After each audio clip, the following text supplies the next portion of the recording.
our job as leaders is to allow our people to fail without becoming a failure, right? How do you let people fail without becoming a failure? And that's because you are focusing on praising effort instead of outcome out the gate. And so when you focus on effort instead of the outcomes will follow, right? When you focus on the effort, if the effort is there, the outcomes will be there, if that makes sense. Welcome to Tales of Leadership. Our mission is simple: to develop a better leader by arming you with the tools required to lead with purpose, integrity, and accountability. This podcast is designed to do one thing: help develop a more purposeful and accountable leader, what I like to call a pal. Leaders who are in the arena, making tough decisions, lifting others up, and choosing people over their own egos. Through real stories and conversations with leaders who have walked that path, powerful leadership lessons, you'll gain the wisdom needed to tackle any obstacle this world can throw at you. If you're ready to step into the arena and become the leader your team, your family, and your community needs, you're in the right place. This is Tales of Leadership.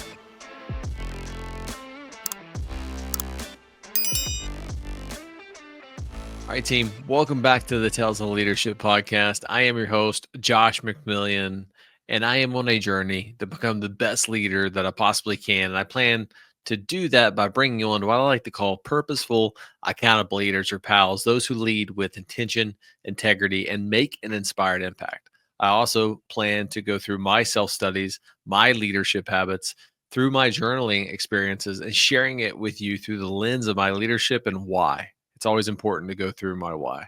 I've seen the cost of poor leadership, how it can destroy morale, break trust, and in worst cases, lead to a loss of life, including through suicide. And that's why I'm committing my life to helping others lead with purpose. And through Tales of Leadership, I share real stories and actual insights on how to overcome adversity and become the kind of leader people remember for the right reasons. So a couple free tools. If you're new, just go to Linktree/Tales of Leadership. The link will be in the bio. Everything is there, to include the blog articles, coaching services, you name it. It is all right there as a one-stop shop. Super easy to do. Finally, make sure that you stay to the very end, and I'll do my top 3 takeaways. But on today's episode, we are going to be bringing on Jason Sharp. Jason is a Chicago native businessman, author, a soldier. He is the founder of CEO of Sharp Leadership and Sherris Lounge, an infantry company commander in Kansas Army National Guard, and the author of Eyes Wide Open, Learning to Suffer. Sharp also serves as the principal program manager for Leonardo DRS and is a member of the board of trustees for St. John's Northwestern Academics. With a diverse background in leadership in business and military service, he has continuously shaped his career with a focus on development, growth, and mentorship. And I'll say all of this too, is that Jason has such an impactful story. And I really mean that. Going back from his childhood, growing up in a family that was very dysfunctional, and this one has some cuss words, so just be prepared for that one. Growing up in a family where his mother was a crack addict and his dad spent most of his time in jail, and learning how to fend for himself, and then figuring out how to change his life around and beginning to trust people again. There's so many nuggets in this episode that you can pull from. By the pain that was turned into purpose in Jason's life. And we bro it out. I'll be honest with you. I felt extremely comfortable with Jason. This was one of my favorite episodes. And if you're listening to this specific episode, this will be the last time that I record Tales of Leadership for a long period of time. The Army gets a vote, and I'm going to be going and doing something for the next 120 days. So I will be back even more full of vigor to continue this. But let's go ahead and bring on Jason. Jason, welcome to the Tales of Leadership podcast, man. How you doing? I'm doing fantastic. How are you, Jeff? So it's going well. I first apologize for the miscommunication within times, but we were able to make it work, and then also having to reschedule. So thank you genuinely for taking the time out of your day. Repetitively and getting this thing set on the calendar. And if Chris Wheatley if you're out there in the ether watching this, thank you for making this connection. And I'll start off with, dude, I read and devoured your book that you sent me probably in 5 days, just commuting back and forth to the Pentagon.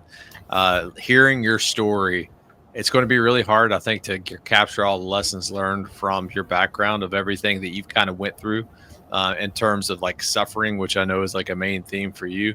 But we'll try to do our best. But again, thanks. And at first all, we'll just start off with like a quick introduction. You want to just quickly introduce yourself to the audience?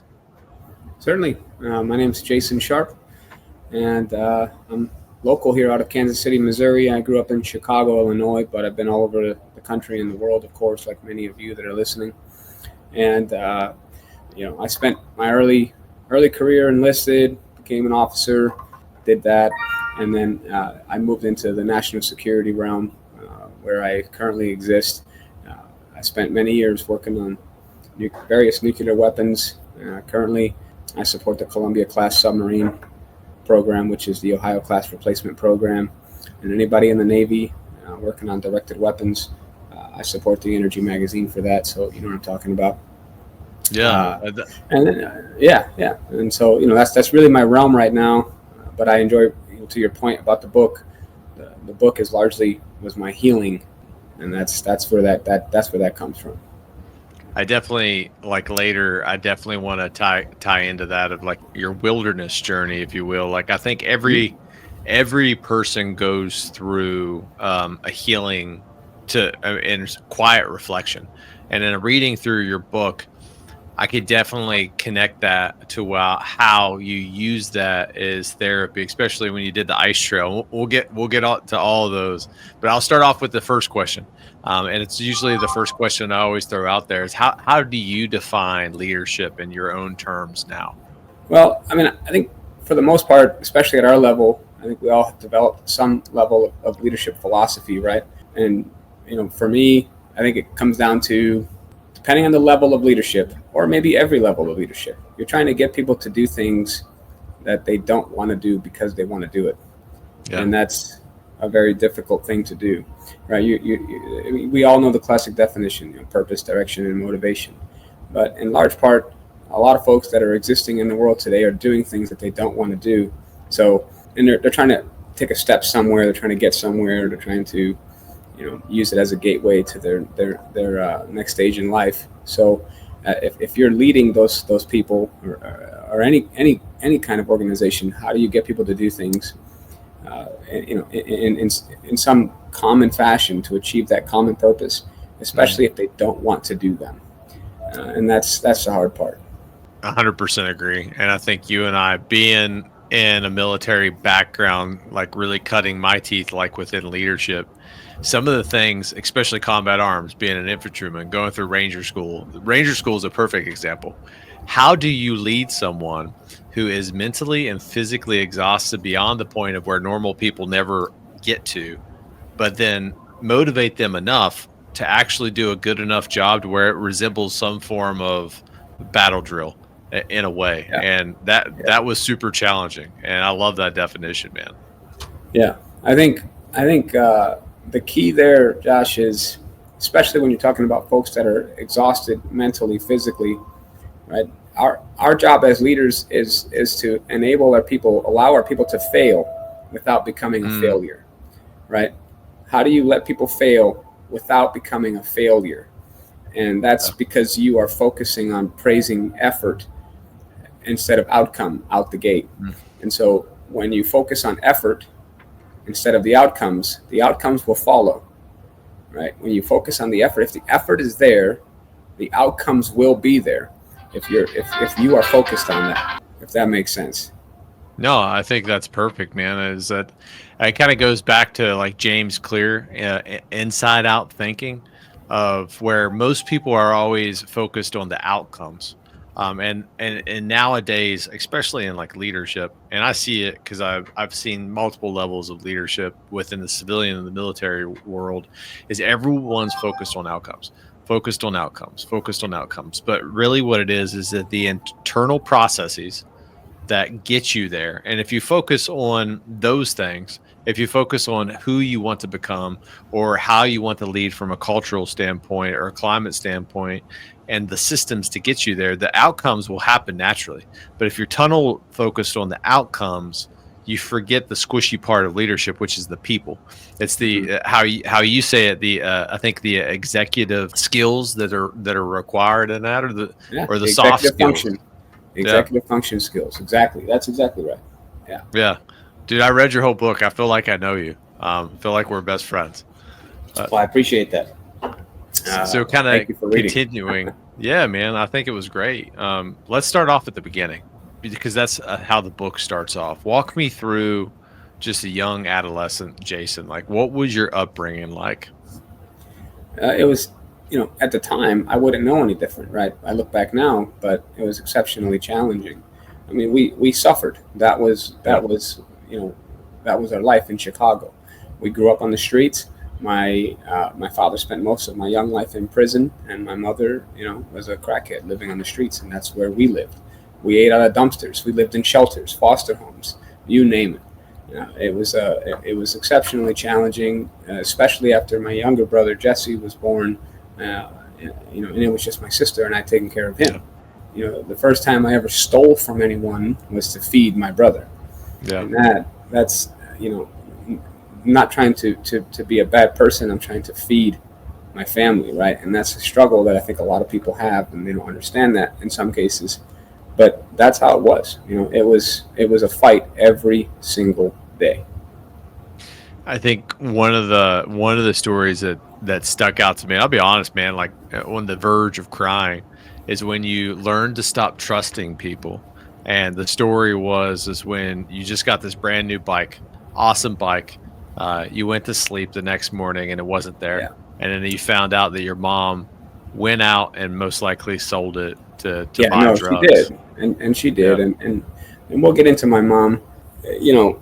She did. And that's when I learned what might be true today and tonight won't necessarily be true in the morning. And so, you have to, at that point, it was, okay, it's me, myself, and I. Yeah. Right. That's sort of when I felt the most alone. It's nothing is true. Nothing is real unless I make it real. Tough lesson, man. When you were going through that, like one thing that like just struck me is how you were able to have this indomitable mindset through it. And there's definitely some like pivot points, but like that level of suffering, and I think that's definitely going to be a core theme within this episode, tends to have people go down dark rabbit holes. Suffering usually, at least from what I've seen, tends to allow the darkness to creep in, not have light within. And I'm genuinely like 100% impressed by how you were able to have such a indomitable mindset. I can't think of another word to describe it, to break through that, because most people who would play in the Cartman triangle, they'll play the victim card. Well, life isn't meant for me. I'm never going to try because I'm never going to get that. This is who I am. And no matter what I do, I'm not going to be able to change that fact. But you're like, hey, F you, man. I'm going to figure out a way to do this. And story after story after story after story, you just kept going, man. Yeah. And that's, the thing about, and I think you understand this better than most civilians, and all of you that are out there that have suffered for sure understand. Yeah. Shared suffering. Right, shared suffering is certainly the backbone there with my sister and my brother, right? Where we're in a survival mode, because nobody wakes up and wants to have a bad day. Nobody wakes up and wants to die, right? So you go into survival mode. And my mother, for all of her fallacies, she did teach us to survive. Like she warned us, like you will be alone. And there will be times when I won't be here, and you're only going to be 7 or 8 years old. And so, she warned us and she taught us. And so those are some of the, the things that kept us going from a survival perspective. But, my sister, she really was the backbone in terms of that survival instinct. And that's really what pushed us all to keep moving. Yeah, that's like one of the things I really wanted to dig in and tap into Yeah, going through that, I think at a very young age, and I think you hit a couple of those points already. It was like, what were some of the key lessons that you learned in the most traumatic parts of your life that you were able to carry on? And I think, like how you just said, suffering is like it's unavoidable. And I guess, like to pull a Marvel quote out, like Thanos, it's inevitable. To It's live is to inevitable. suffer, and it doesn't Yeah. matter what you do, where you go, what job you have. And I think a perfect example of this is in the news story. I can't remember her name to save my life, but a celebrity chef. She just recently Mm. committed suicide, and I wish I would remember her name. But like to me, in my mind, that person had everything. She Yeah. was an icon, celebrity chef on TV, and behind the scenes, she was suffering, just like everyone else was suffering. And to pull those lessons from them, what else did you learn? Just kind of going through that from adolescent. Yeah. I mean, the biggest thing, even at a young age, if I wanted to survive, Yeah. I needed to say yes to anything and everything. And that's part of a whole conversation about comfort zones and leaving your comfort zone, right? And Ooh. and I yep, and I literally just said yes, like some random act, somebody randomly saying, well, I don't know you, but they Yeah. said, look, I'll give you $50 if you come to my basement in the back of my house and you do these things for me. And by that, clean the garage, whatever the case, right? Or it's, by chance, do you want to come and help me pass out these flyers? I just said yes. And now I call that, recognizing sliding doors, right? Life is full of Mm. sliding door events. So that's what I learned to recognize, is to jump through the sliding door and allow every opportunity to unfold, and then I deal with it. So, I never shy away from my faith. I'm just a very faithful person, and I think a lot of that has been driven by some of the experiences I've went through in the military. But I kind of reflect on sometimes when I pray about something, like, right, like if Sure. Lord, like I put me in a position of where I can live with purpose, fill me with purpose. That may manifest in a way of where, and I'm using a real world example right now. I just showed up to a job that I interviewed for. Within a week, I was told I'm going to Germany, All unplanned. right. And then next week, hey, you're getting a brand new job on this very hot tasker that the Army needs you to go do, and you're going to be gone for the next 120 days in Europe. I was like, all right, let's do it. And I think the standpoint there is that fills me with purpose, because that mission aligns directly to the skill sets that I have.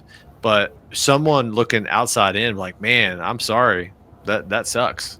You're going to Yeah. be Yeah. pulled away from your family. But I look at it Yeah. from a perspective of like, this is filling my soul, and I can go do a greater good. I'm the right person at the time for this. And if you don't step into that sliding door, like you said, you're never going to move forward. Those are the opportunities. And that's what sets up people who are extraordinary in life and people who just glide, is that they take those opportunities when they come and they don't shy away. Exactly. No, that's exactly right. Because if you want something different for your life, you need to do different, Yeah. right? You need to be different. And by that, to your point, an opportunity comes your way, you take it. Yeah. And now, yeah, you have the conversation with your family, you have the conversation with your wife, right? You do those things, and you weigh the cost. You do the cost benefit analysis, right? Everybody Yeah. does that, and sometimes it happens in seconds, right? But once you figure out the difference between, passion. So, for example, passion. Right? We're passionate about a lot of things, but what makes your heart sing is very different. Yeah. So if you can figure out what makes your heart sing, and if whatever sliding door has opened in front of you and it has made your heart sing, then Mm. that's the right answer. That's the right answer. So kind of walking through, your story, where did your childhood turn around? I know there was a couple key mentors that really played a pivotal role, but walk me through that of where you started to build trust again, and find hope, I think is the best word. Yeah, and I'll tell you, I'm a 3-time graduate of anger management. I didn't graduate the 4th time. I smoke cigars now, and this is my piece. But back then, I was a very angry person, a very angry child, teenager, etc. I've been arrested more times than I care to admit. I've been in more fights, street fights, than I like to talk about, and I've been expelled from all the Chicago public schools. Yeah. And I was very fortunate, to your point, right, to meet Yael Sedone, Dr. Yael Sedone, who became my surrogate mother. And she was the first person to really kind of see past all of the proverbial walls that I was encapsulated by. This guy is just another street kid. This guy is just another, bum from the street trying to cause trouble. I wasn't causing trouble. I didn't start any fights, right? I stopped them. Or if somebody fought me, I fought them. But I wasn't out there to cause problems, right? And she recognized that. And she was the first person that I really gave my trust to outside of the family unit, if you will. And that's where it all started, right? Was with Yael. Yeah, there was a couple stories from there. One of which is where you violated trust within an aspect, like a split-second decision. And the story just stuck with me of where, hey, I'm going to slide this money out of this drawer while I'm closing one night, because it was probably, and I'm just because I've been there before, and it reminded me of a story of when my grandmother refused to let me buy Mario go-kart. Like, I wanted this from my Nintendo 64, and be damned if she won't let me buy this thing. And I didn't have money, so my standpoint is like, I'm gonna go in there and I'm gonna take that $10. I paid for it, and then afterwards, she comes and is like, I'm so disappointed in you, Josh. I'm not even mad. I'm disappointed that you did that. And then, like, the level that it sunk me down to, that is a core memory. And when I read that in your book, it just brought me back to that time. Yeah, that's exactly right. So she actually, that experience, that moment in time and space, was the bedrock for one of the tenets of my leadership philosophy, and which we talked about earlier, letting people fail without becoming a failure. And that's what she did, right? Because I did steal from her, and I just resorted to basic street life. Like, okay, well, so it goes a little deeper. I think there's 2 kinds of thieves in this world. There's meat eaters and grass eaters.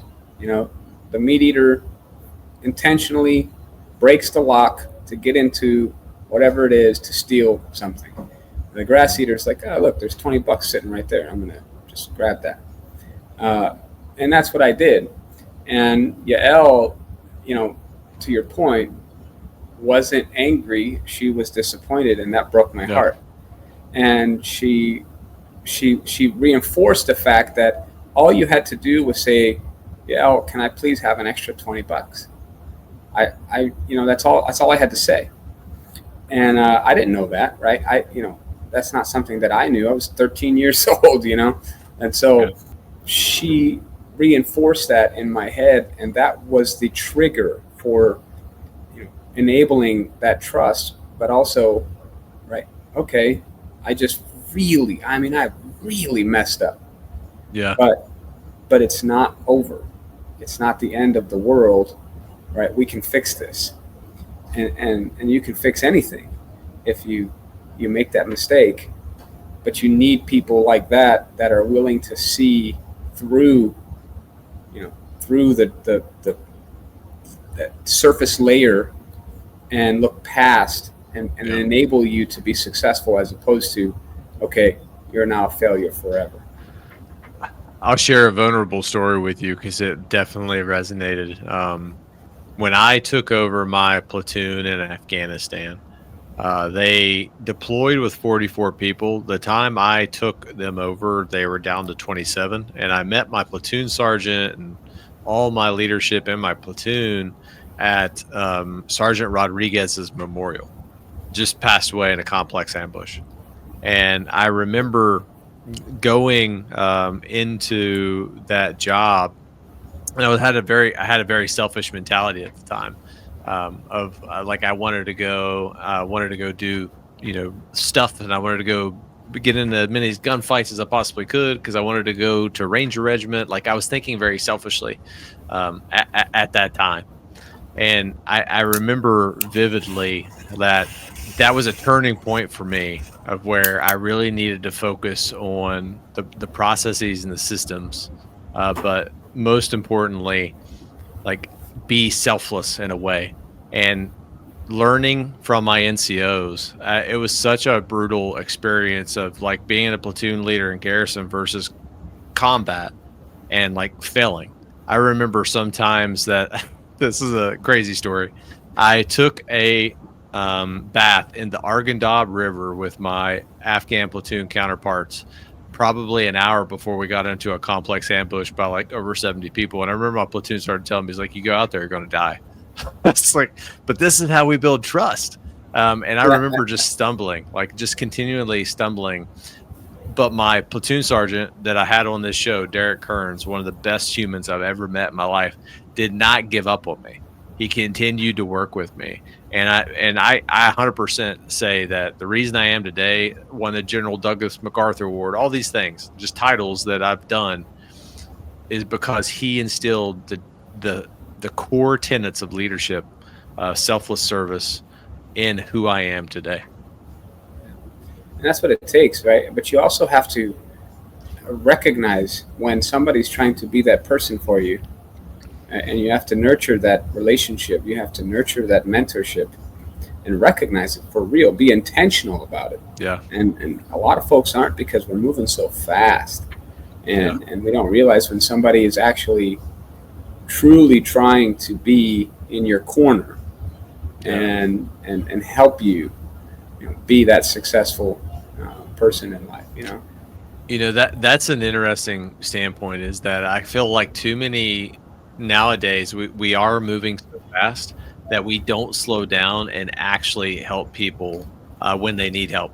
Because you, for example, you were dealt a bad hand, like no qualms about it. You had a shitty childhood, but someone gave you a second chance.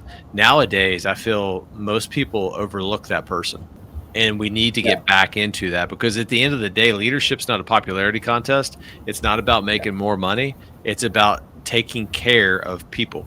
That's the core tenet of it, 100%.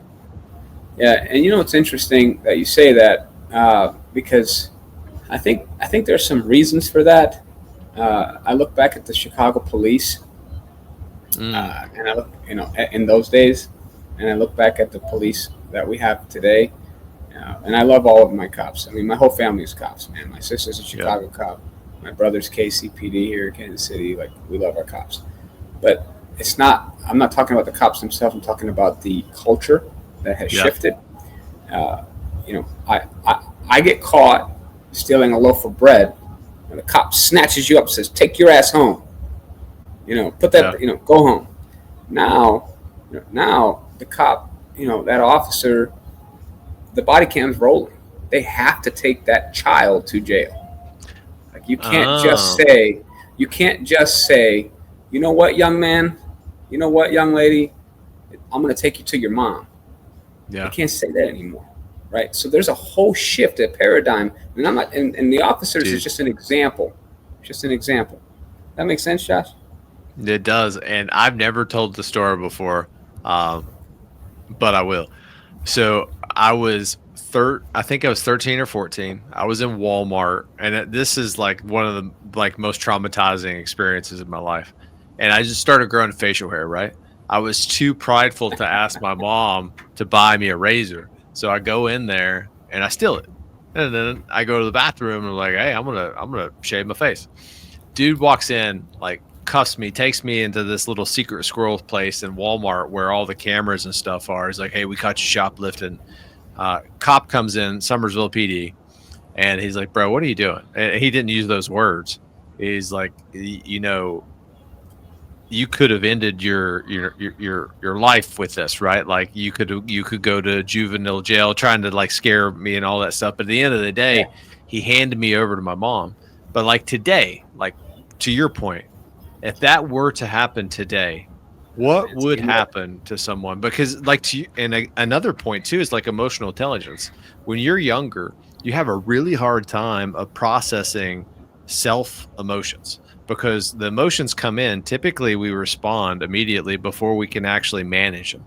And as a young man, my son's out there right now just being an absolutely crazy person. I can hear him yelling, and I can't gauge or judge him as how I was judge you or me based on our decisions.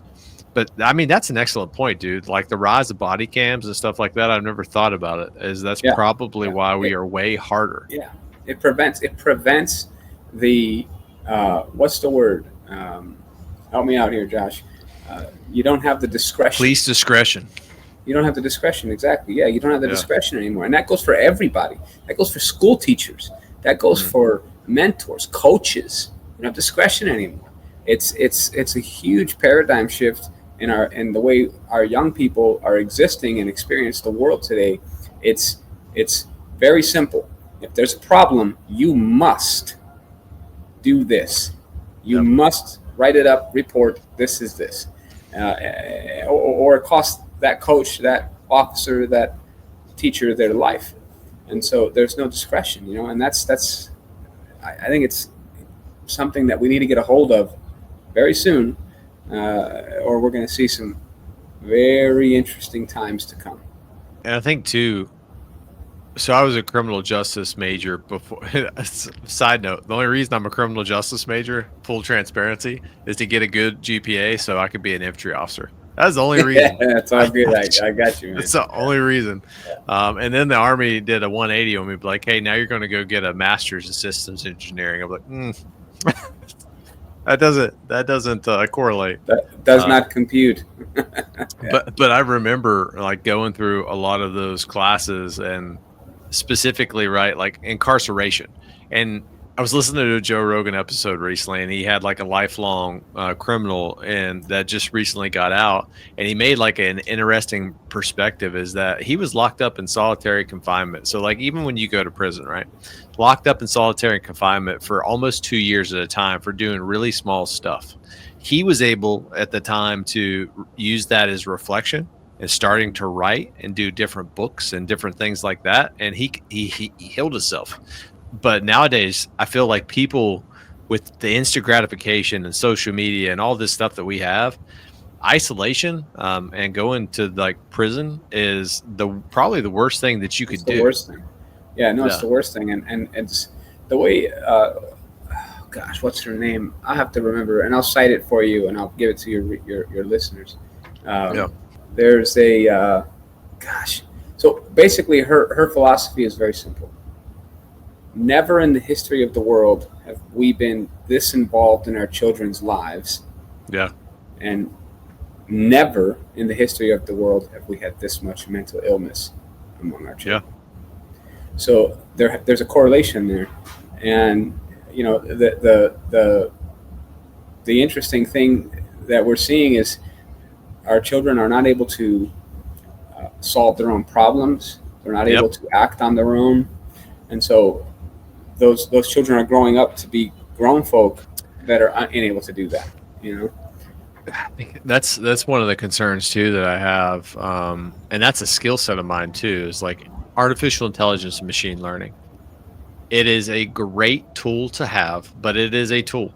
And if you over leverage it, you're losing critical aspects of just being a human and the human experience of critically problem solving, sitting and reflecting and being quiet sometimes and thinking about a problem is not only therapeutic, it is a life skill that you need. And if you could just go and chat GPT or Gronk or Gemini or whatever and say, write this paper for me, or how do I solve this? And just go through that, you're shutting your brain off. So it's just another aspect of like social media where we are at a youth level cutting off all those neurons that need to make those pathways to be a functioning human. So like to your point, that's probably definitely a reason that there's a higher cognitive decline, I guess, within like our youth of having all these behavioral issues.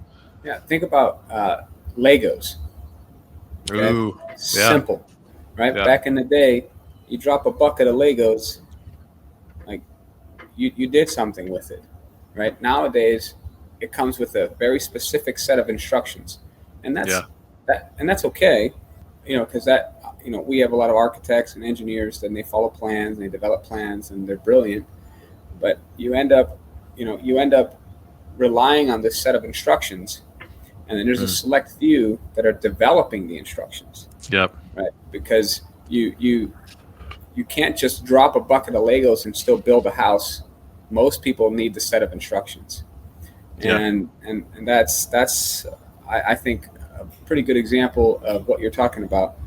From a problem solving, critical thinking perspective, that we're going to reap what we sow here soon, and the paradigm will shift. The pendulum hits, and it'll swing all the way back. Just give it time. Yeah, it's the gentle parenting era is pretty much over. So, man, it's over. Yeah, I don't know. You and I had like polar opposite childhood, but I grew up in rural West Virginia, like rural. I don't even think there's internet still, like where I grew I spent some time in West Virginia. I lived in West Virginia. Yeah. Yeah. So you know what I'm talking about. Yeah. We definitely did not have a gentle upbringing. I remember I had to go out and get a switch. I had to go pull my own stick off a tree, and I'd always get like a small one because I thought the small ones wouldn't hurt as bad. Nope. Nah, that was an error on my part. Oh man, we had so many kids. Like they would line us up. If somebody did something, everybody got their ass whooped. Yep. So they'd line us all up, and we would fight each other to be in the beginning or the end, because when whoever they started whooping that ass, you wanted to be in the beginning or the end, because they were either getting warmed up. By the time they got to the middle, you really got your ass whooped, and by the time they got to the end, they were tired. It was, and we would fight each other. It was like, nah, you're on the end this time. You're in the beginning this time. I know exactly what you're talking about. So, kind of pivoting back, because I totally derailed the conversation. Going back to after your childhood, right? Another critical part, I think, of your story was going to Northwestern Military Academy, like that transition from adolescence, getting your shit together, lack of a better term, and then actually going out and doing something that I think through your story was where you first saw that was a pivot point in your life, that I'm actually going to go do something that is selfless and selfish in a way, because at the first you were guilty of leaving your family, but it was really selfless because you changed the trajectory of your family's life. Walk me through that. So that was the first real palpable sliding door, that I said yes to, that everybody was afraid. My family thought like this woman was kidnapping me, Oh wow. and this, right, like, who is this woman taking you where? Right. It was very interesting, right? This is what it is in the city. It's like, who wants to do what with you? And to me, it was like, I'm going to do it. I'm going to go. She offered this to me, and I'm going to say yes. So it was a very conscious decision to say yes. And that is that sliding door, philosophy that I believe to this day, it was abandoning my sister and my brother, leaving them to further suffer on their own, and that was very tough, man. It was very, very, very difficult, but I rethink. I thought long and hard at that time, and think, okay, I can do something with this. And I can break free, and I can destroy and pummel the generational curses, and I can potentially do something to help bring us all out of this pit. Yeah. And so that was the idea, and having that opportunity, when you get those kinds of opportunities, you don't squander. Yep. Right. You don't. I don't know. Can we cuss on here? Like, you don't fuck about. Yeah. I've already said shit several times. Yeah, you don't fuck about, man. You do the damn thing, and that was really important to me, because there was a lot of folks that were there that maybe they didn't have as much at stake, but everybody that was there was putting in the work.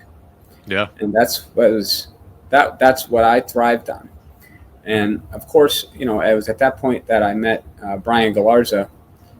Big shout out to Brian. And I really hope, Josh, you get Brian on, because if you get Brian on, I doubt you'll get like 2 words in. He's a talker. But oh, really? You're gonna Those love are the him, best man. episodes. You're gonna love him, man. You're gonna love him to death. He's such an amazing guy. But he's literally the greatest mentor I've ever had. Him and Yael are the shoulders that I've stood on for my entire life. And there are many others, but those 2 shaped me, right? Yael, she helped me develop the moral compass that I live with today, and Brian helped me become the man, the values that I live by, right? And those are the people that really, really drive it. I mean, really, you got to recognize, really drive it home for you. Everyone has that person. You just may not have recognized them, and you really should. You really need to recognize them. You need to vocalize them, and you need to make sure that they know that they're the reason that you exist today. So yeah, St. John's, that place, man, absolutely amazing. And to this day, so I sit on their board of trustees to this day to continue to shape the outcomes of young people, so that's awesome. I can give back in some way, and if I could, I would be there every day. But it's very challenging. And right now, what's today? Today's the 31st. Yeah, so tomorrow they start a really cool program that I started there called Raider School. And it's meant to mimic at a very low level threat Ranger School, but for youth, right? It's really launching them out of their comfort zone and into a phase of enlightenment that their bodies and their minds can do a whole lot more, right? You know exactly what I'm talking about. Most of you know what I'm talking about. So, but yeah, that place, they really did help shapeshift and point me in that direction that I needed to be in. I think one of the quotes that you had from your book is, everything I did was a no-fail event. That resonated with me from the standpoint, different stories, but I was the first person ever in my family to kind of break the mold of either join the military or join the coal mine. Join the military, join the coal mine. I was dead set on going to school. I wanted to go to college. So I had to figure out how to do that. How do I do that? Well, I didn't take an ACT because my mom and dad got a divorce. So I didn't know you had to take a standardized test to get into college. So I figured I just stumbled my way through it. And I was in the community college at Marshall University for the first semester until I got good enough grades.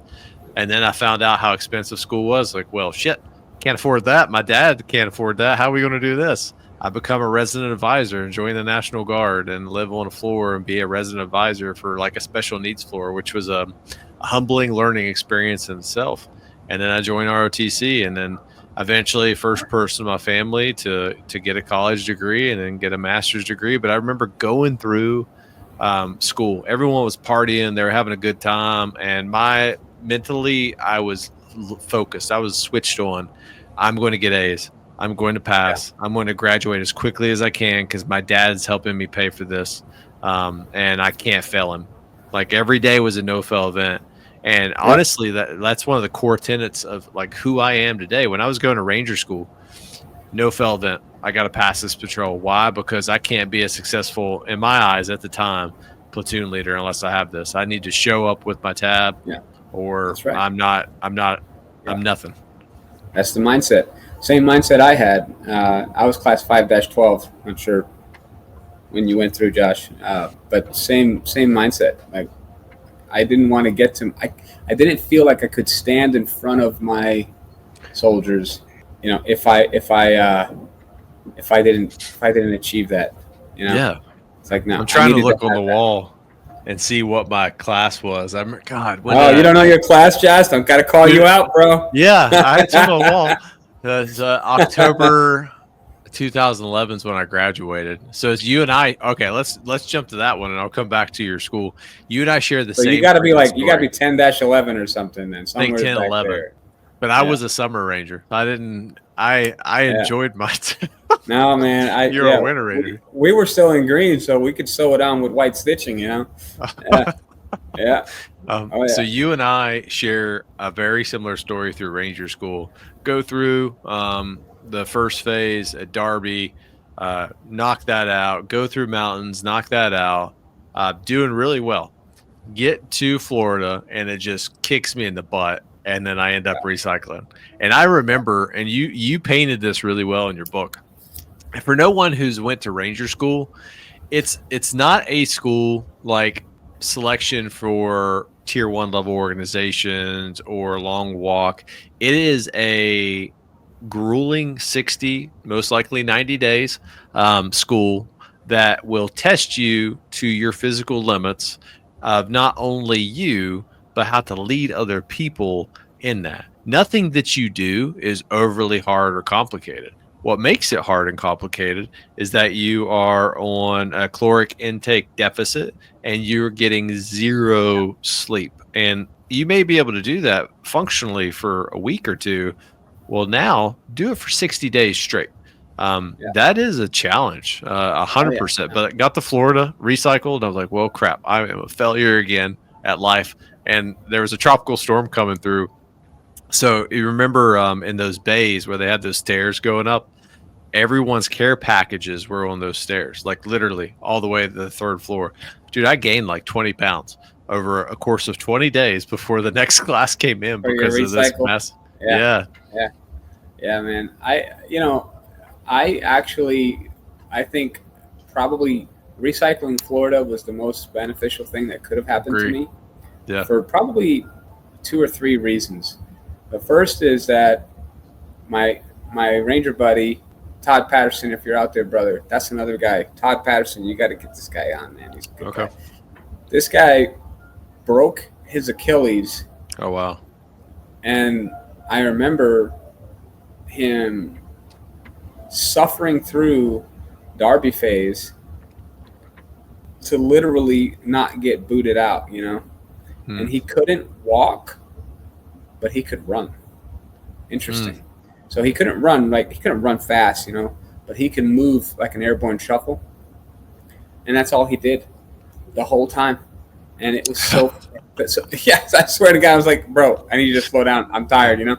But he was moving. Anyways, Todd Patterson, the reason I say that's important is because he recycled. So I moved past mountain phase. He recycled mountains. So I left him behind in mountains. And then he caught up with me in Florida phase. And we were together again. So that made me exceptionally happy. Like I was a happy person. Like, man, I got to see one of my guys and we were together again. So that was really important. But, the other reason that recycling was so, you just learn a whole lot more. Yeah. Man. I mean, you just absolutely learn a whole lot more. And it's definitely a humbling experience. But at the end of the day, recycling is crushing. Yep. And, I don't know if anybody out there is a Back to the Future fan or if you're a Michael J. Fox fan, but if you recognize this quote, Michael J. Fox said this, and this is what I continue to think in my head.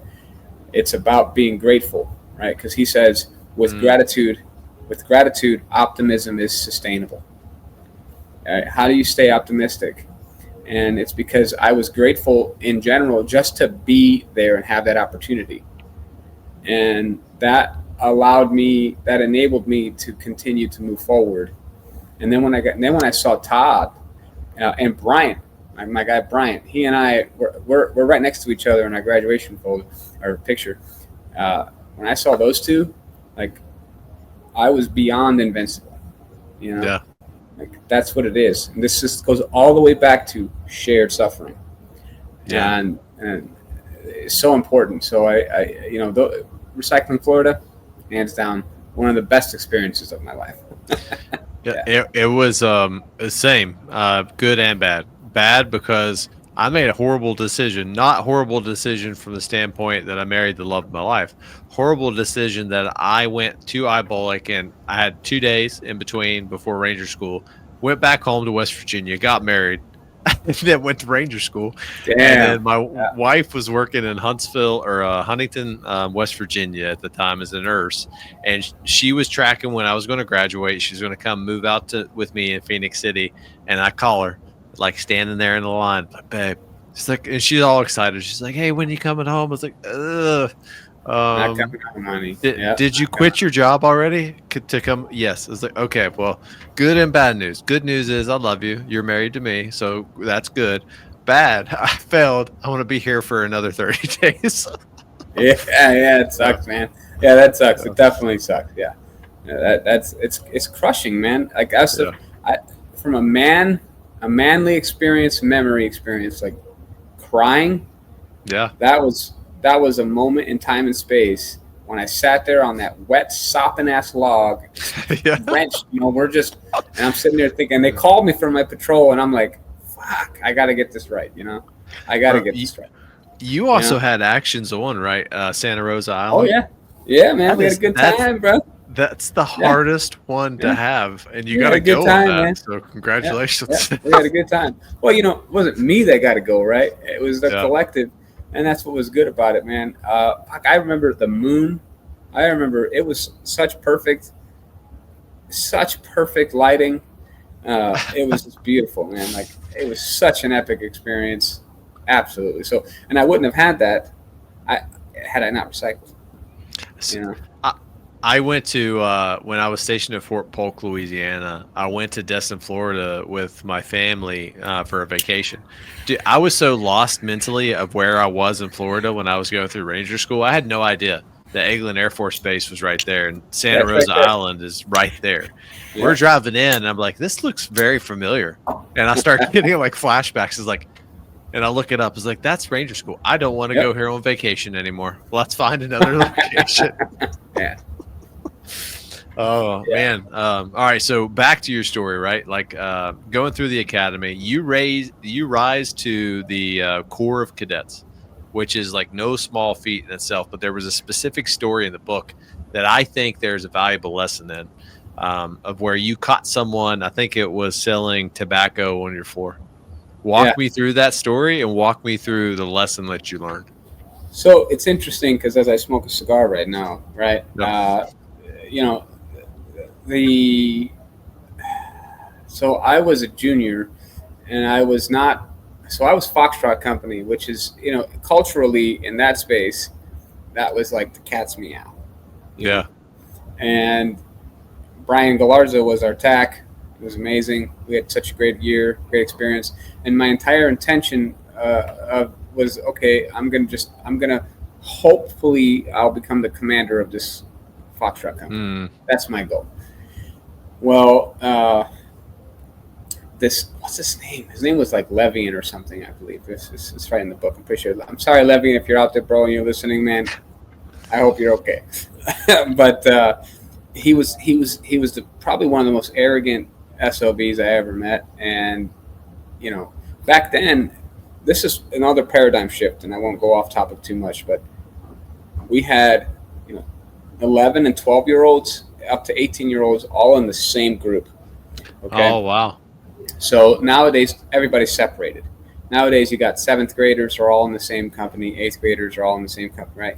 But back then, everybody was together.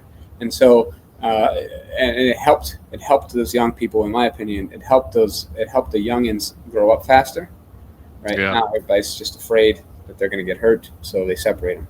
Well, back then it was my responsibility to protect these youngins, and this guy continued to, bring chewing tobacco. And look, I smoke cigars. I've never had a cigarette a day in my life. I've never popped a chew. I've never smoked a joint.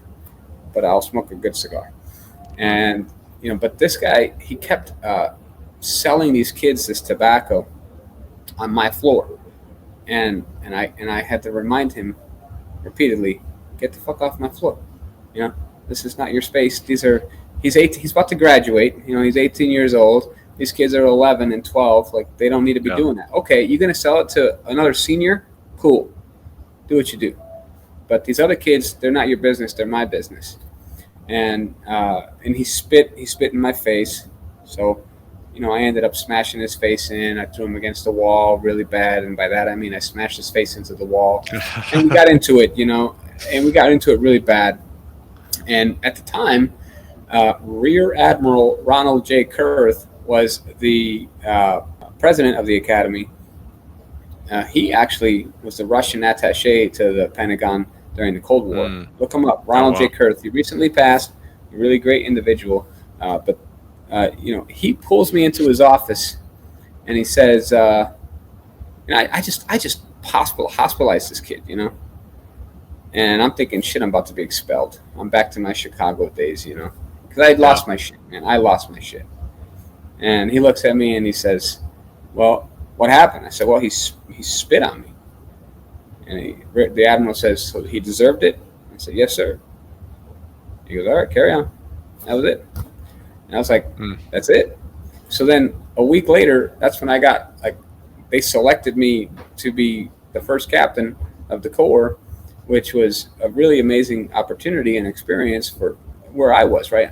4 years ago, I didn't have a bed to sleep in, and now, I kind of relapsed, and I went to Chicago on this kid, but they still saw past all of that, and they saw that I wasn't doing anything wrong, but rather protecting, and they promoted me. Yeah. And that's different. That's so different now, It goes, you saying that and me remembering, I think, return to the standard. Return to the standard. That's the motto for the Corps. Mm-hmm. He saw something in you, is that, hey, there's a standard in this organization. And if you cross it, there's consequences. And I really think nowadays leaders are afraid to hold people accountable. And that's the unpopular part of being a leader. Like, sometimes you have to hold people accountable. And to your point, maybe that accountability is wall-to-wall counseling. I don't know. I'm not saying that is the answer, but it's definitely something that is a valuable teaching point that I got from your book, is that leadership's not a popularity contest. You're never going to make everyone happy. And if you see something, you have to correct it. That's your job. You need to do that, because if you walk by it and you don't correct it, it's only going to get worse. And now you set a new standard in the organization. You're going to have 11 and 12-year-old kids walking around with dips in. That's not good for anyone. Same thing for our young soldiers today. These kids are 17, 18, 19, 20 years old. Yep. And they don't know what right looks like unless you show them. Yep. And if you have the courage to do what you're supposed to do, and to your point, make that correction, that is the standard. And it's really hard. Many leaders struggle with that. Yeah. Absolutely struggle with that. And I wish they wouldn't. I wish they would feel more confident in the support that they're going to get, right? You're a junior leader, you're going to get the support if you're making the right call. I'm not telling you, don't punch the guy in the face, okay? Don't choke him out. No. Make the correction. Yeah. Make the correction and stand your ground and state your standard, right? Make the correction.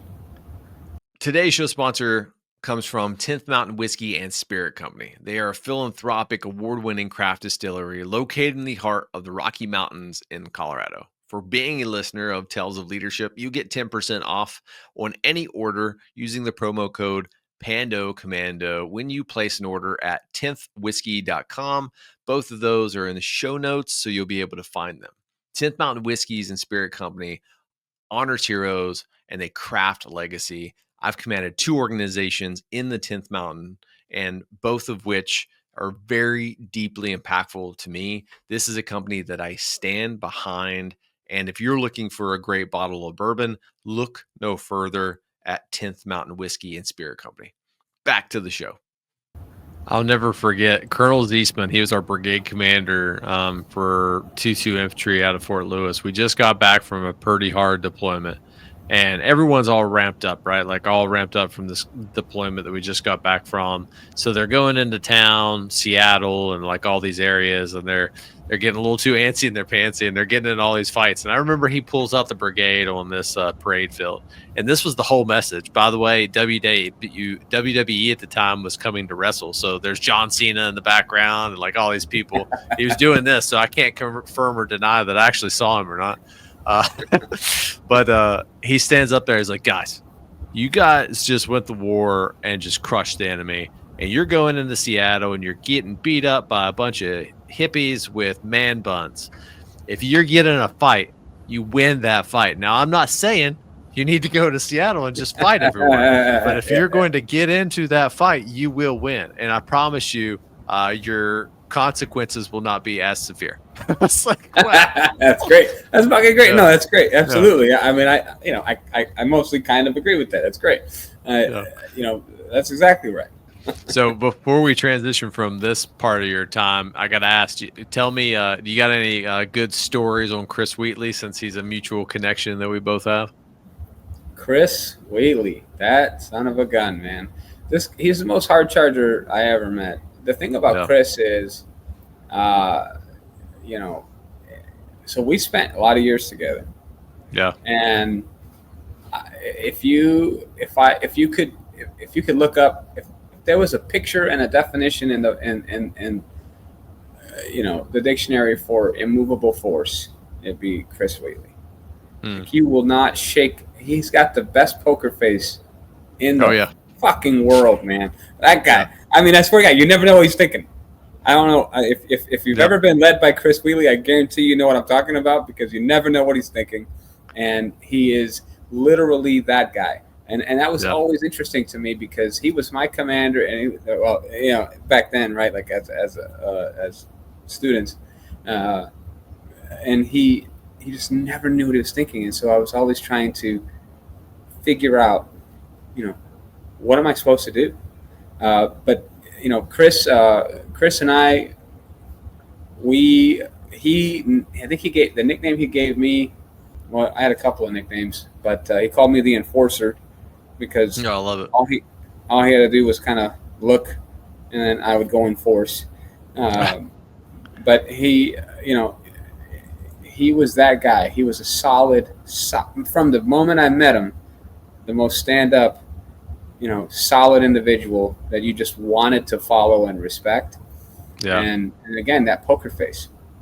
So I don't know. He ever tell you about his, some of the fights we had back then, and his jaw getting broken?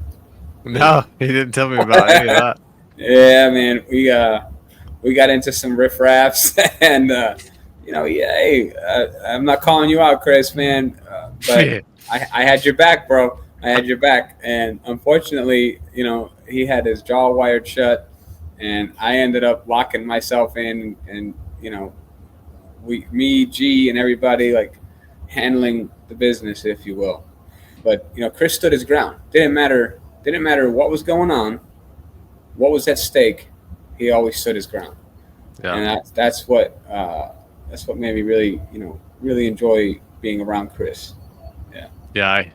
I served with him when I was in Task Force 2 at Fort Polk under JRTC, and I at the time I went to go be a company walker, which essentially means I was shadowing company commanders through these rotational exercises, but I never had company command.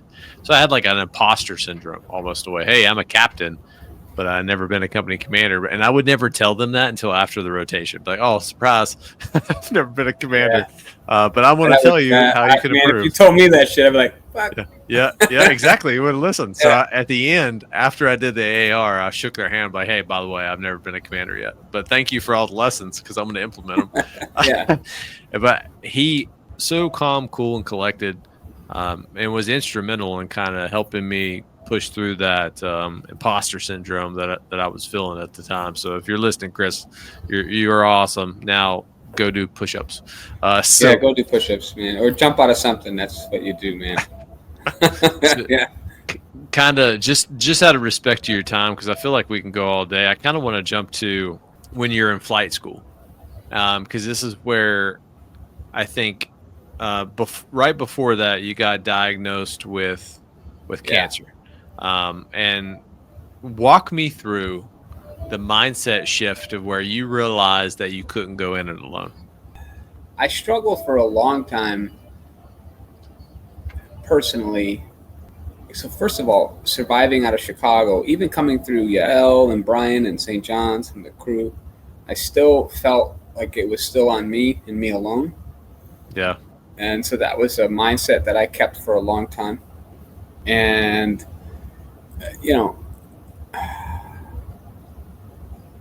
when I got accepted to flight school, I said, fuck it. I'm going to do it. I'm going to do it despite what's going on. And, it wasn't the best decision I ever made, but to me, it was no one can defeat me. I had, and it was only me. But what I realized as this illness continued to destroy my body, I needed to rely and lean on more and more people. And it's kind of choking me up, man, because, that wasn't who I was at that time. Yeah. And it was a huge shift in my mindset, because I didn't grow up relying on anybody. Yeah. And I may have trusted people, but I still did the work myself. I didn't ask people for help. I never actually said, the words never came out of my mouth ever, will you help me? Yeah. Right? Those words from coming out of Chicago to, meeting Yael to nothing. I never said, will you help me? And so that experience, it forced me to recognize that there are people that exist that want to help you. Yep. And I could, I could either be defeated by this, or I could say, okay, it's time. Yeah. This is not working anymore. Like, you certainly cannot do this shit on your own. Yeah. And it happened, man, and it did, and it wasn't a thing that just it wasn't like a gradual. It was like a flip of a switch, and it just hit me. And it was at that point that I let everybody in on the news, and I told everybody, and I hadn't even told Yael that I was sick, because I didn't want anybody to think anything. I was so secretive about my illness, ultra secretive. It was like the most best kept, top secret, Q clearance, fucking Sigma 15 shit you ever, ever. And I don't know why, I don't know why I did that. I look back now, I'm like, I don't know why I kept it a secret. I just felt that it was mine. It was mine alone and no one else's. And I didn't want to ask anyone for help. Yeah. So, once I crashed my car, trying to drive home from chemotherapy by myself, which just blows my mind, man. And it also blows my mind that you were going through chemotherapy and flight school. So that was a whole time. So we were talking about flight school. So I didn't. So I thought. So I was done. So when I went to flight school, I had finished my first set of treatments for chemo. I was supposed to be in remission, and it turns out that I wasn't.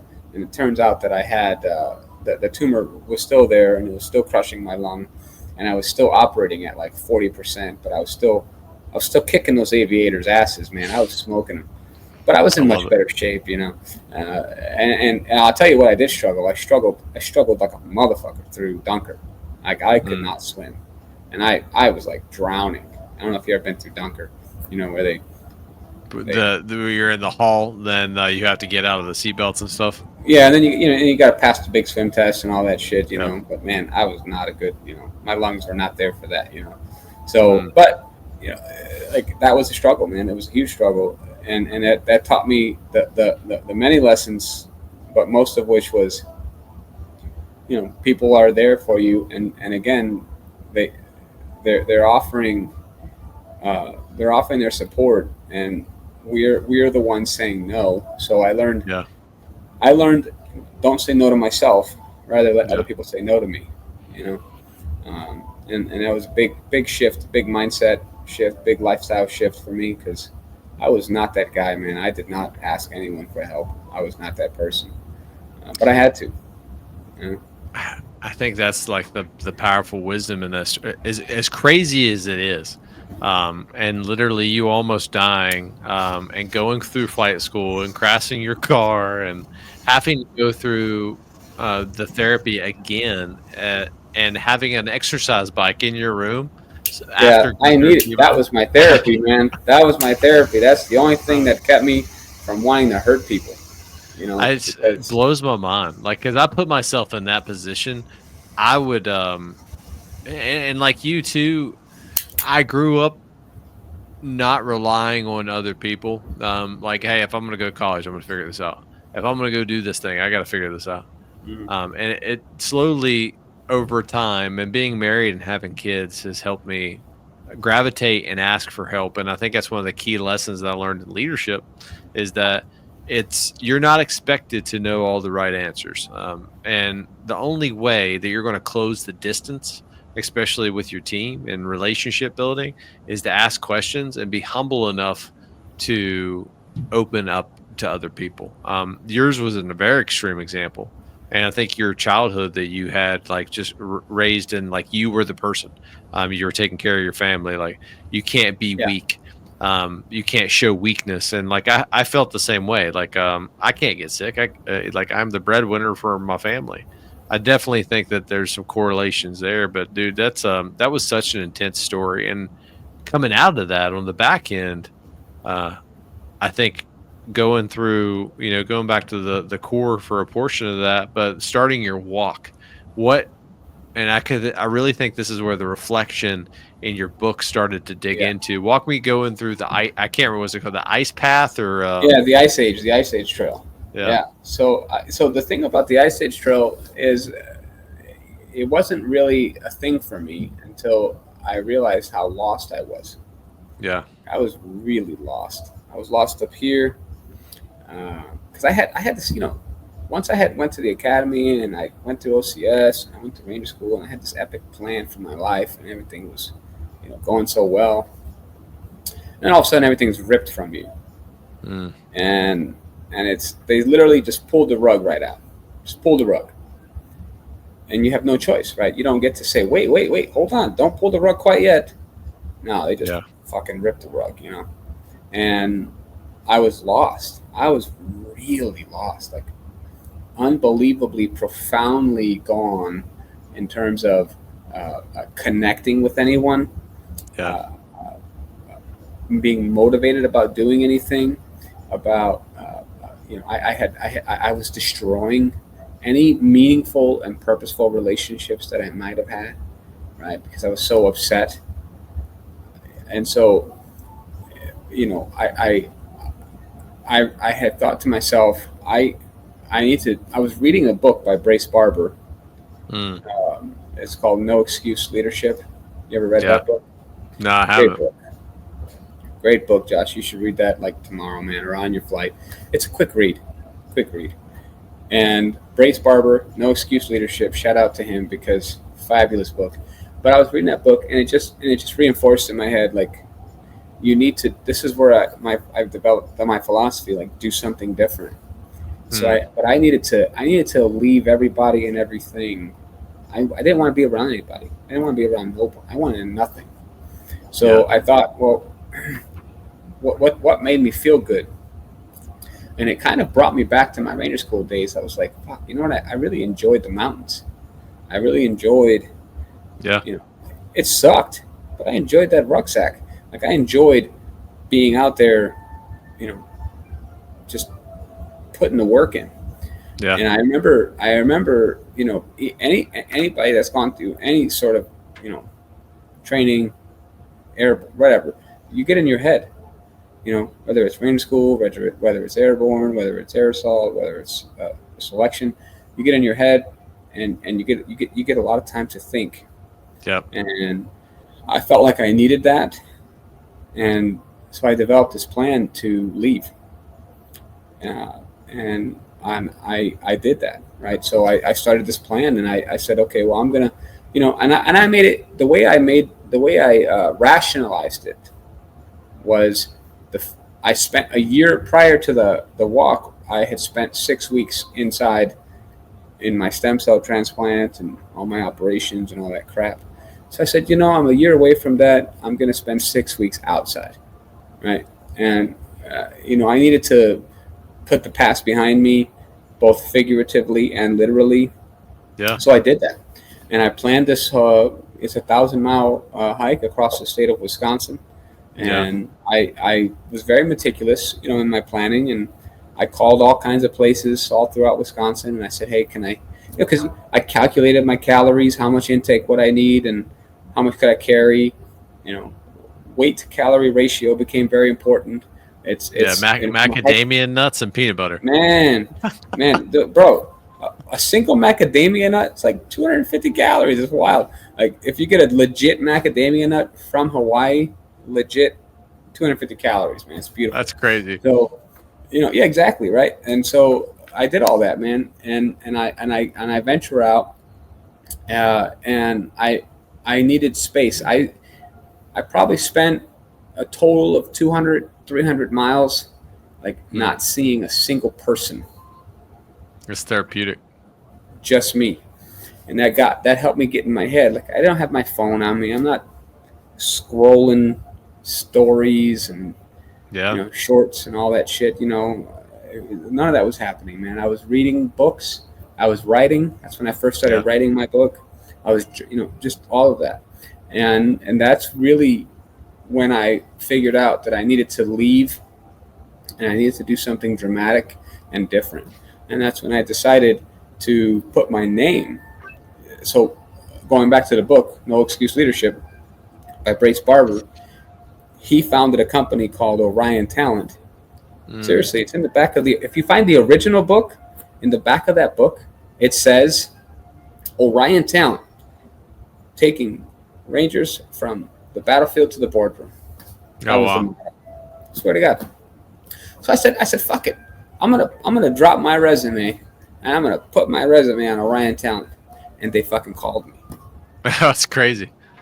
They called me, man, and they brought me to Kansas City. And I interviewed, and I got selected at the Kansas City National Security Campus, and that's literally what sparked, like, kind of threw everything in motion. Because I listened to my soul, right? I enabled myself to escape and do something different. And that's what I needed to do personally. Maybe that's not for everybody, but that's what I had to do. And that experience, man, taught me a lot of lessons. But the groundwork is really doing different.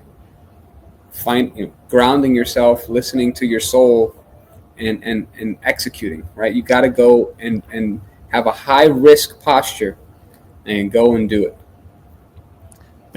You and I share that too. I hiked the Appalachian Trail. That's why I got to ask you why you chose not to do that, because you're so close to a ranger school. There's just a level of like detailed, meticulous planning that goes into that. Like having these stops every 60 miles, calculating what you need, what gear do you need during the times and seasons. How are you going to sleep? Maybe in the summer you want to do a hammock, and then when it gets colder you want to go into a tent, and like all these things. But there was just a beauty about it. Like every spring break, and that's how I did it through college, I'd go hike the Appalachian Trail. But I didn't really understand the power of reflection until after I got my master's degree. I was still mentally burdened by a couple soldiers that I lost during my company command. It was just eating at me, because you lose soldiers in combat, you can justify that to yourself. But when you lose soldiers in garrison to completely tragic accidents, you eat at yourself. Like maybe I wasn't the leader that they needed. And I had a job and a blessing at the time. And that's why I think COVID for me was a blessing, of where I teleworked. And I really started reading books on how to journal. Because I first started this, I was like, dude, this is like foo-foo crap. It's not going to help me. I started journaling, started asking the right questions. And dude, it just started pouring out of me. And I remember sitting there crying like a little baby because I was going through all these things. And it's a healing that a lot of people nowadays just don't fully understand. And to your point, you had a way more impactful story than I did. And being able to pull that out, finding that little cabin with the 2 rooms, starting to journal in your ice bath, man. That was my space, man. That was my space. Yeah. That's amazing, And dude. and that's to your point. Like that's what happens, right? You have to allow it to happen, and Yeah. you have to look for it, and you have to let it happen. But it's not going to realize unless you actually go out and do something dramatic. And I Yeah. don't mean, you know, I don't mean take your life or go shoot up a store. I mean go do something truly inspirational for yourself. Find your Yeah. soul, right? Like really, really get out there and have a talk with your soul. I always line it like this because I'm a visual guy and I'm an infantry officer. So I like to keep it simple, stupid. I always joke that I'm 1 degree away from being a Marine. Um, I think of it as head, heart, hand alignment. Head, can I see it? Do I understand it? Heart, is there emotional or intrinsic motivation that is actually making me do this thing? Or am I Yeah, just doing it because I have to? Because if I can align it and I can see it and I can feel it, then I'm just going to naturally do the work. yeah, Too often nowadays, people are just going through the motions and they don't have that alignment. You have to create alignment in life. If you have purpose, passion plus purpose plus perspective, then you have precision. That's when you actually can go make a difference. And it really, the genesis of that journaling that I had was starting this podcast, sharing my story. So hopefully people would not go down the same rabbit holes and mistakes that I had, and bringing people like you on that I call purposeful, accountable leaders, people who have shared suffering, but they turned it for good and they're making an impact in this world. And that's exactly what you're doing, dude. I appreciate that, and I completely agree with you. And that's what I so what you call head, heart, hand alignment, right? To me, I say, does it make your heart sing, Yeah. right? Because if it makes your heart sing, then you're there. You just have Yeah. to listen. You have to listen, and we're not doing that. And everybody needs to. Doesn't matter what's going on in your life. Take a moment, have an executive session with your soul, Hmm. right? And figure out what makes your heart sing, because it's very different from the things that you might be passionate about. It's very different. And if you're not listening, it's gonna be a tough fucking life, man. It's gonna be real tough. Yeah. And especially if you have, a family, and you got children, a partner. You have you doesn't you are the bedrock. Both sides. It's your responsibility to figure out what makes your heart sing, so you can make everyone else's heart sing. Yeah. That's your responsibility. And that's my responsibility. Jason, this is bittersweet. Bittersweet is that this may be one of the last podcasts I get to record in like the next 4 months because Uncle Sam calls. But As he does. yeah, I think this has been a phenomenal episode. So, last question for you, brother, is how can our listeners connect with you and how can they contribute to your mission? Find your book. Best way to connect with you. Well, if you're in the Kansas City area, certainly just come out and see me. You can look me up online, any of my websites. I've got sharpleader.com. That's where my book is. We have learntosuffer.com, and then we also have our cigar lounge, because we have a cigar lounge out here. And then, so if you're in the Kansas City area, I'm very reachable. Very reachable. My book is available on Amazon. It's also on Audible. It's called Eyes Wide Open, Learning to Suffer. So check it out. If you reach out to me first, I can get you a free copy. I'll ship any of your listeners. I'll ship you a free copy. My team will handle it. Just let us know. Don't buy it on Amazon. Don't buy it to the website. Just message us and we'll get you a copy. Okay? Because it's especially if you're listening and you really want to enjoy the book, we'll get you a copy. But other than that, reach out anytime. All of my info is online. You can't miss me, and I would love to share a cigar with you at any point in time. Especially if you're in the Kansas City area, please come out and play. I travel a lot to Chicago, Milwaukee area, and some other areas for the other work that I do. So don't hesitate to reach out. I'd certainly love to hear from any of you that are listening. Jason, it's been a distinct pleasure, and I really mean that, man. Like going through, and I've definitely slowed down with podcasts of where I want to be way more intentional and actually read the book and get to know the people that I'm bringing on. And just hearing your story over the last week and getting to connect with you, I feel that I am definitely going to be a better leader moving forward. And some of the lessons that you've taught me. Thank you for everything you've done, continue to do, and just keep going, crushing life, man. I appreciate you, Josh. I think this has been an equal exchange. I've learned a lot from you, and I appreciate your insights. I think you got a great thing going here. Really excited to continue to watch your other episodes. I've been watching them, and I've been sharing them with everybody. So fully grateful for what you're doing. Thank you for helping especially our upcoming leaders, really get a good grasp on what right looks like. I appreciate it, brother. I have a great night, and then if you're ever in DC, come hit me up. I am in DC, so I'll definitely hit you up. All right, brother. All right, man. Take care. We'll see you. All right, team. Time for our after action review. Phenomenal episode, and I'll be fully transparent. I could have probably continued to ask him questions and just had a conversation with Jason for the next probably 2 hours. But I work at the Pentagon now. It takes me about an hour to commute back and forth, and I'm tired. So I try to cut it off at about an hour. But so, what are the top 3 takeaways that I pulled from this episode? The first one is focus on efforts, not the outcome. This has been a repetitive theme that I've noticed. As a leader, you need to focus on the effort. And what does that mean? I think it means focusing on the processes and the system and the people, because the processes, the systems, and the people are the ones that drive the outcomes, the results that'll just naturally happen. And when you focus on the results or the end state, you are focused in the wrong area. If you really care about outcomes, you should be focused on processes, systems, and people. The second key takeaway is leave your comfort zone. And Jason is a case study in this, continuously pushing outside of his comfort zone. And what does that mean? We always say pushing outside of our comfort zone. Here's what it means to me. Every time we are given the opportunity to do something hard and push ourselves outside of comfort, we are given a cognitive choice. Do we choose to stay in this complacent state because we're happy and we're content, or do we choose to grow?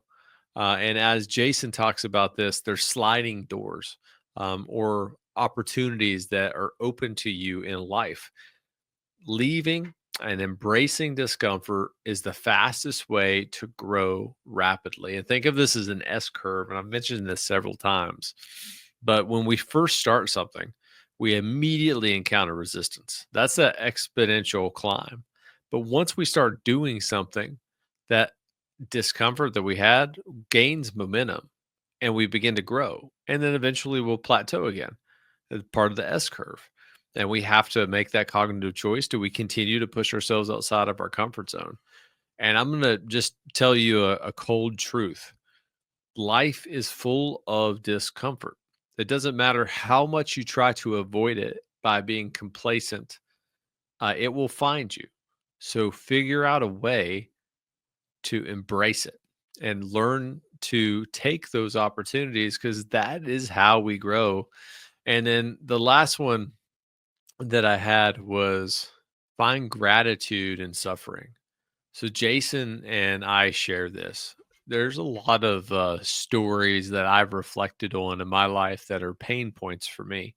Why are they pain points? Because I lost loved ones. I've lost soldiers. I just had horrible experiences. I've lost unequivocally those things that just happen. Tragic life events, right? But then I began to change how I think about those events, and how I did that was through quiet reflection. And when I began to reflect on those experiences, I started asking the question is, what am I grateful for in this moment? And it's a crazy thing to think of if it's a foreign concept to you. Like, if you lose a loved one, what are you grateful for? I don't know. Maybe all the memories that you had with that person, or maybe you were the right person at the right time within an organization to get people through those tragic events. there's always something. But if you always hunt the bad stuff, you're never going to be grateful. And in order to be a PAL, right, a purposeful, accountable leader, you have to find gratitude. That's just something you need to do. And you do that through quiet reflection. All right, team, do me a favor. As always, I sincerely, sincerely mean this. If you find value in this episode and other episodes, help me share and spread the word. Make sure you like, share, and subscribe this podcast wherever you listen. Leave a review, send me feedback. I absolutely love to hear that. The fastest way to do that is go to Buzzsprout or go to McMillian Leadership Coaching, which is my current website. And I caveat by, I am currently under the process of revamping my website to make it way more streamlined to where you can actually interact with me much easier. Follow me on social media. It's at Tales of Leadership. You can find me everywhere. And if you want to support the show, you can become a show sponsor. Reach out. If it's something that I would value in terms of a product that I would genuinely use, always reach out. I'm always open to those.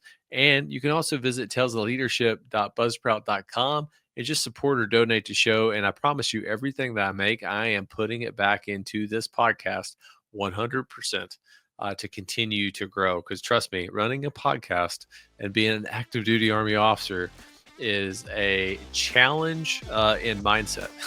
But as always, team, I am your host, Josh McMillian, reminding you every day is a gift. Don't waste yours.